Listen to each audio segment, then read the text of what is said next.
What's up, everyone? It's DisThunder from the Foosh, and today we are going to take a look at the Mezco 112 Superman Man of Steel edition, a much anticipated revisit of the classic comic book Superman. This one is a lot more comic book and a lot less Mezco style, but don't let these simple, clean lines fool you. Let's get into it.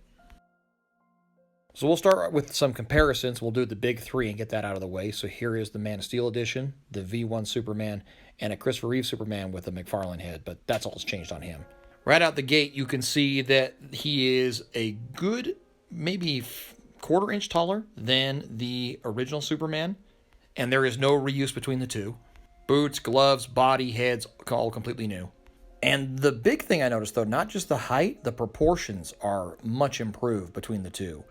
Granted, this V1 Superman figure is now, what, 6-7 years old? But just in terms of silhouette alone, I think this is a marked improvement. Now, coming over to the Reeve Superman, you'll see there's not much difference in height, but between these two, I think it's pretty significant. That quarter inch goes a long ways. I do miss the raised emblem of the V1 version, though, I'm going to be honest. While this is a good look for pre-Crisis and it's very John Byrne, I still think I like the extra visual pop that the usual Mezco embossed emblems give.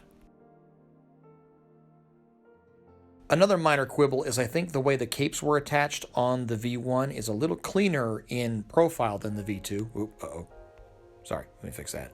But I also think if you cut some of the excess underneath the shirt there, you could probably clean that up so it doesn't have that bunching by his collar. Let's do a more formal comparison between the Reeve body and the Man of Steel body. And as you can see, yeah, he is considerably bigger and thicker than the Reeve Superman, but pretty close in height. You'll also notice that the blues used on the suits are slightly different, a little more, little brighter for the comic version, a little paler for the movie version. And personally, I like the Reeve S emblem better, but like I said, this is more appropriate for a pre-Crisis Superman, or like early post-Crisis, I guess, too. Getting back to comparisons, there's the BMS Toys Return of the King on the left, and a BVS 112 Superman on the right that I added some New 52 elements to. And let me just say this, these two side by side right here, these are the best two Superman figures on the market right now, hands down. They both convey their respective Supermans perfectly. And now bringing this in, now remember, this is the same height as the BVS Superman, he just has different boots and has that S shield and another head. But I would say size-wise, they are pretty comparable. Although, again, the newer proportioned bodies have a better silhouette than that kind of hourglass shape of the older figures. Talking articulation, you'll notice that the neck pegs are actually now part of the head instead of set in the neck. I think it's because the neck is a little more rigid material to support some of these other head sculpts we're going to talk about. Great range of motion there, though, and great range of motion in the shoulders. There's actually a butterfly joint hidden in there. And as you can see, the costume is your friend this time around. We got a clean double elbow band. There's no gauntlets or bunching to really get in the way of that range. To accompany that neck joint, he has a great upper torso joint that will flex back a good distance so you can get a really good flying pose out of it, adjusting the chest and the head facing up. And he still allows for a pretty good range for an ab crunch forward as well. The lower body, which feels like it's all new as far as parts go, has a solid outward range there, better than Spider-Man, as Robo would say, and a good 90-degree range forward for kicking. Double jointed knee is like the elbow, very clean, good for flight poses, and these are some of the best articulated superhero-style boots I think Mezco has done so far. Solid joint and great range. Overall, this is probably one of the best new bodies we've seen from Mezco so far, and that's saying a lot. Let's touch on his many accessories, starting here with this nice little Silver Age-appropriate Phantom Zone projector, and a multiple kryptonite display. The individual pieces of kryptonite are removable, as are the little glass casings that go over the top of them. I've seen some guys add some LEDs inside of this little setup, and I am tempted to do the same if I was any good at wiring stuff. Like the original Superman from Mezco, he has a magnetic chest and magnetic bullet effects. He comes with 3, but if you have the other one, that means you got 6 now.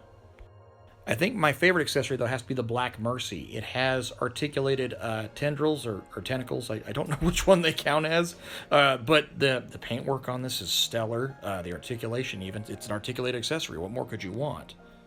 But I do also love this little old-school Starro piece that fits over any of the included heads. I can think of a couple of old Foosh board buddies who are probably clamoring to get a dozen of these things. I've mentioned before that I don't really use these punch and blast effects real often in my photography or in my displays. I think they're a fun idea, they're just kind of not my thing. But I will say the new flexible material these punch effects are made out of, that you get 2 of these by the way, these are a lot easier to use and they felt less cumbersome, just kind of mess around with. Maybe I'll try this again later. Let's now jump over and talk about head sculpts because we got 7 of them to go over. And you may want to disregard a little bit what I said about blast effects just a second ago, because these blast effect heads, I can see some mileage in these guys. You get 2 different heat vision blast effects pieces that slot into a Cyclops style hole in this one particular head. But you can now see where that kind of reinforced neck comes into play because it'll hold up these effects without any trouble. You kind of have the surgical beam effect with like a blast piece that goes over that, and then you've got this kind of heavier effect. Honestly, to me, they kind of feel like different artist styles of Superman's heat vision. Going over the standard heads, we have this somewhat stern, raised eyebrow look, like Superman's not really buying the bullshit story you just told him. This one's kind of going from stern to focus, like he definitely doesn't believe you now. I like this open mouth one. It kind of conveys maybe a little bit of surprise, or he might be kind of raising his voice to get his point across. And there's really not much you have to say about this one. This is an excellent head sculpt, but you done pissed him off now. Now this next one, the LED heat vision head, I feel it can kind of be multi-purpose. Like this is a good focused head, like he's trying to scan through a wall or something using the old X-ray vision, or he's powering up to make you a smear on said wall. And once again, here's that blast effect head with a more head-on approach so you can see the front of it. If your name happens to be General Zod, this might be the last thing you ever see. Out of all of them, this is easily my favorite though. This smiling head with the kind of more relaxed overall look, this is the definitive Superman that I grew up with through the late Silver Age and Bronze Age. And really, that in one is what the Superman figure excels at. This is the definitive look for one of the definitive Superman ages, the early to mid-'80s, all the way up to the early 90s when the Death of Superman comic came out.